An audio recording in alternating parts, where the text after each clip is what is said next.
Hi everybody, it's Tom from FindTheBestCarPrice.com. Today we're going to take a look at this 2022 GMC Yukon Denali XL.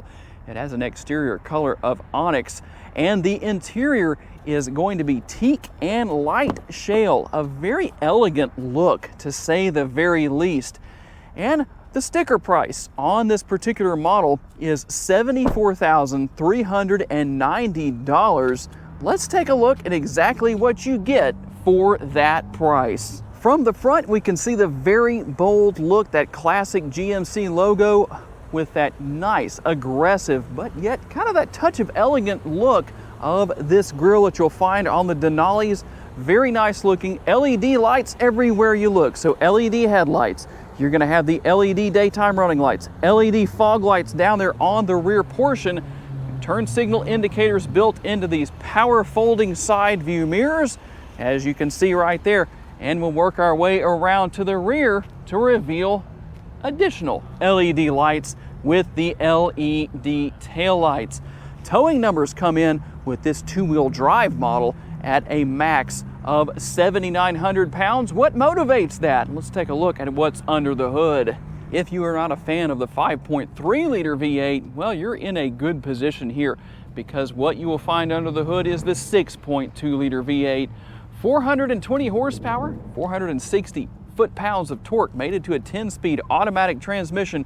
I already mentioned the fact that this is a two-wheel drive model, but all-wheel drive, or four-wheel drive I should say, is available. But let's talk about MPGs with that big motor. 14 miles per gallon city, 19 highway, 16 combined. And here's an interesting number, at least it's what I think. Per every 100 miles you drive this Yukon Denali XL, you should use, with the 6.2 liter V8, 6.2 gallons of gas. And a quick look at the remote that will come with the vehicle. The most common thing people want to know about: does it have remote start? Yes, it absolutely does. And like I said, these are power folding side view mirrors. So let's see if I can give you a good look right there, hitting the button and letting you see that those mirrors do indeed fold in. And we'll run around here to the rear. This is a power rear door. You normally, if it wasn't so bright out here, would have a GMC logo projected down there onto the ground underneath the rear bumper, and this quad tip exhaust that we have back here. Can't see that right now, but here's a trick for you. This is not going to happen instantly. So if you own one of these, when you open the rear door, notice how slow that was to happen. It took about a second. Maybe not really slow necessarily, but just so you can see, that always avoids frustration, because if you think, oh, it didn't work, and you go back under there and you swipe your foot again, you're going to reverse the process and then wonder, well, why did that happen? Now, one thing that I like to share here, if you can't get that function to work, here is what I would start with as far as troubleshooting goes. So let's hop here into the interior. We'll take a quick look at right up here. There is a knob you can turn. This determines how far the rear door opens. You can do it half, 3/4, you can do it all the way, or you can turn it all the way off, just so you know. And cargo capacity comes in at 25.5 all the way up to 122.9 cubic feet. You do have additional storage space underneath the floor right here. You can obviously lift that floor up like I just did. And if you want to maximize cargo space, here's how you're going to do it. You're going to hold these buttons down. They will let the rear seats down automatically. And you can do the same thing with this second set of switches right there to lower the middle row seats. Now, there is a difference here in that you have to manually put the middle row seats back up, but obviously having two sets of arrows on these rear seats tells you that you can automatically put these back up. Let me get that to work. There we go. And there you have it. And a very spacious and comfortable interior. Large door bins. You have the upper door bin right here. Not near as much space there as you have on the lower portion, obviously. And if you'll notice, I kind of staggered these seats to show you that you can move these seats manually back and forth. The switch, or release I should say, it's not really a switch. The release to do that is right here. Or You can pull up on this if you want to get the seats out of the way, and then pull up on that one more time. Notice that's all I had to do. And there's the track that obviously these run on. And let's hop into the rear seat area so I can give you a real life demonstration of what this looks like as far as my space goes. And remember, this is the seat that I didn't move. It's actually all the way back. I'm 5'10". You can see how much leg space I have. Then here's the cool thing. I can show you a little bit easier over here, but you can see the button right there. On this side, I will go ahead and hit that button and let you see what happens when you do. It's going to fold that seat down, and then when you hit it again, it's automatically going to move it out of the way. That makes it so easy for rear seat passengers to get in and out. And just to show you around back here, you're going to have a lot of cup holders, 2 right here, and then 2 more within the fold down armrest, like you can see right there. And obviously you can control the air conditioning back here, as well as the heated seats for these middle row seat passengers. You can see that right there. So a lot of great features and functionality. You've got your USB ports and a household power outlet down there. There's quite a bit here.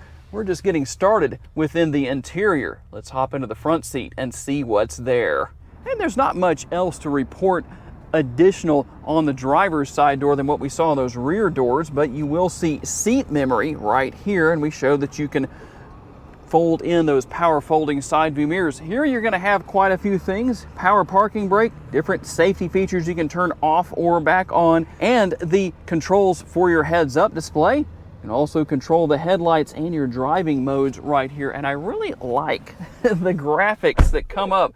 We're going to hop inside here and just show you a little bit of that. It's kind of hard to get an angle of both screens, but hopefully that's doing well for you. I'm going to go ahead and hit the button here and show you the heads-up display, as long as I don't get tongue twisted here, and let you see the heads-up display. There's a lot of different information you can bring up on there, as far as a compass. You can bring up your lane keep assist information to kind of show you what's going on there, and obviously the speed and speed line or speed limit sign. Boy, did I tongue twist that one. The speed limit sign recognition.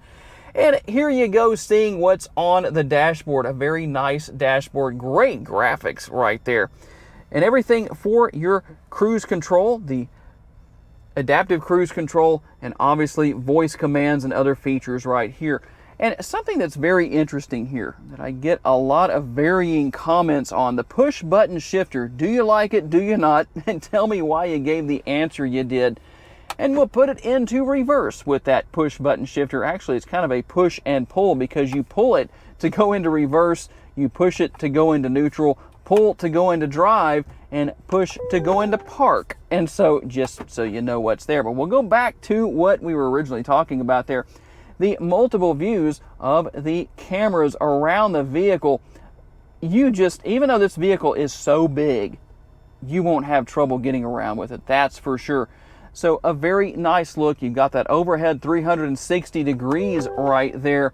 And then, pretty simple stuff to figure out here. Controls for the radio right there. Controls for your climate control here in the front. Dual zone in the front, single zone in the rear. And then you have your wireless charging pad right here. Now here's something interesting.